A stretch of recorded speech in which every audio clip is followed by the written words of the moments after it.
What's good, YouTube? I'm back with another banger, man. So look, we got 7 rappers who got caught snitching, chat.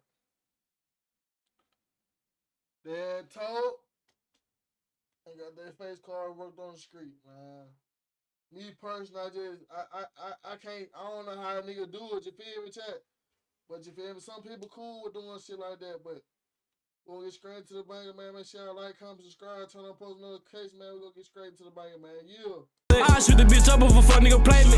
Love glass, they ain't got no safety. Who the fuck told niggas they were crazy? Better know we shot like the Navy. If you owe my hoe that you pay me, catch a whip out of traffic, it's spray shit. Better stay out my face with that face shit. I hop out with that snitch tryna Drake shit.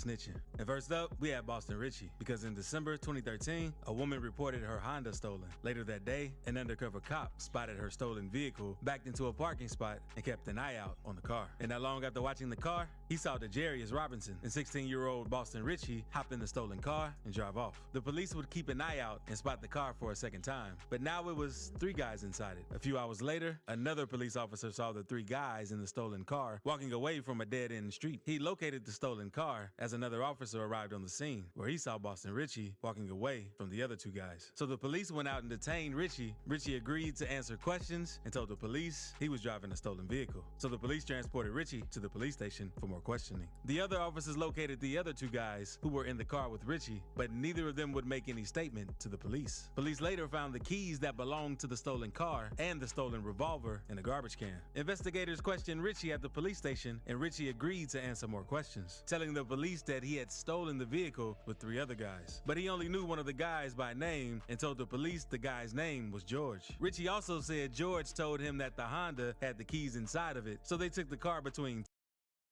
Man, Boston Richie. God damn.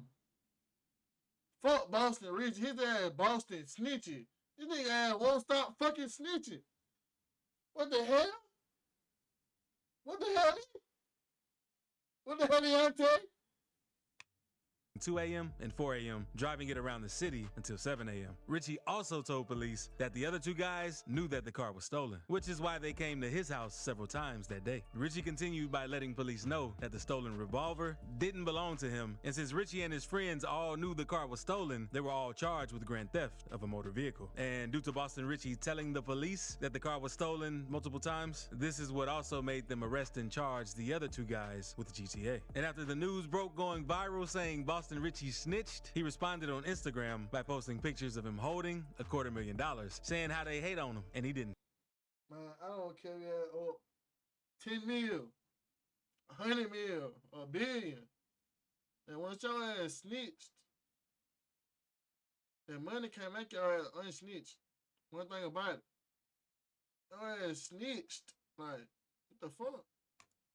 And snitch. And after he posted the money, fans started saying that confirmed that he snitched. That would have been the last thing I would have done. To be honest, I would have just fell back. News also spread that Boston Richie was no longer going on tour with Future, and fans quickly assumed that Future took him off the tour after Richie's paperwork got revealed. But he instantly addressed these rumors, saying, "I look like getting took off the tour. I'm locked in getting this music in order for this album."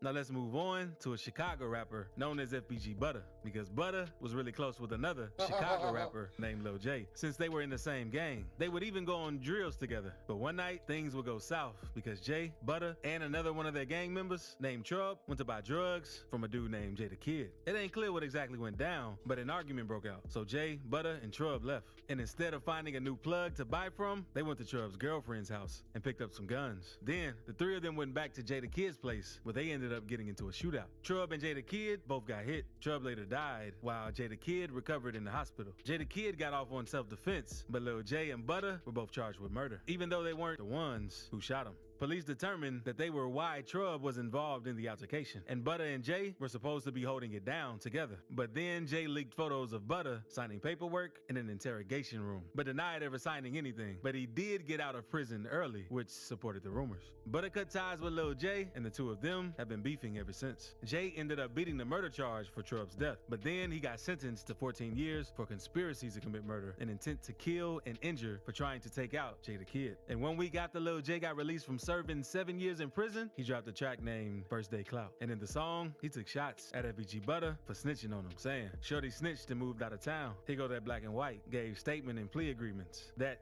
told I had to fight for my life." Lil J did an interview with Say Cheese TV after he got out, explaining how Butter also got Lil J's mom sentenced to 3 years in prison. He gets out 4 years earlier than you, right? Yeah, he took a plea deal to testify against me for that. I'm about to put that out there soon too. That paperwork, I still got that.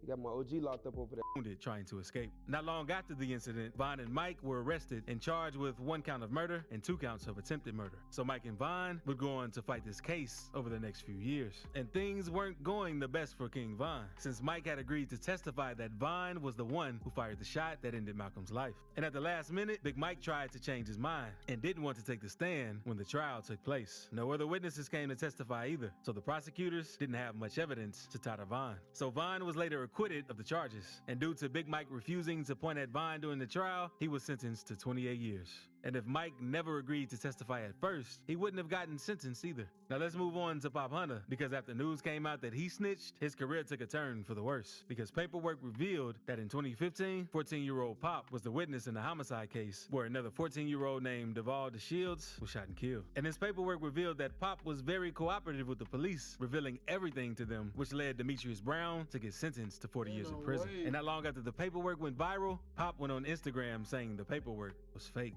Pop later did an interview with DJ Academics, saying he was a kid and should be excused for his statements. I was a kid, bro. Ain't no kid supposed to go through no like that, bro. I seen some that a kid wasn't supposed to see. But rappers weren't feeling the same way, because after Lil Uzi found out about the news, he tweeted, "Need my verse back, that song. Real street, stick to the code." Lil TJ also spoke on the situation, saying he did a bid at 14 years old, and that it's no excuse to snitch if you say you're in the streets. Draco the Ruler also went on Instagram and spoke on the situation. Snitch is not cool. I don't give a if you snitch when you was 10 years old. I don't give a if you snitch when you was 30.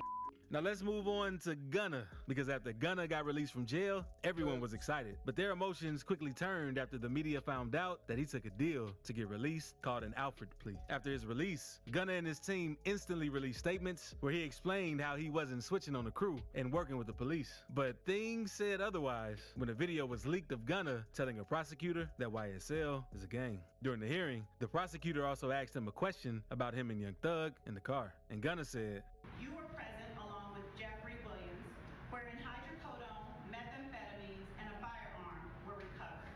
These items did not belong to you." Yes, ma'am. After this video leaked, fans and other artists were pissed, since Gunna was making things worse when he answered these questions. Lil Durk even went on to diss Gunna in a leaked snippet where he says, "What happened to Virgil? He probably gonna tell." And he said it that way since he has a song with Gunna named What Happened to Virgil. But Durk wasn't the only rapper who dissed Gunna for taking a plea. So click this video to see what rappers really think of Gunna. I ain't gonna count chat. Gunna broke my heart when he snitched on Thug. But that's in the video, man. Make sure y'all like, comment, subscribe. Check out my new and old videos, man. Never rat, stay solid no matter what shoes you get put in, man. Cause if you gotta put in them shoes, you put yourself there.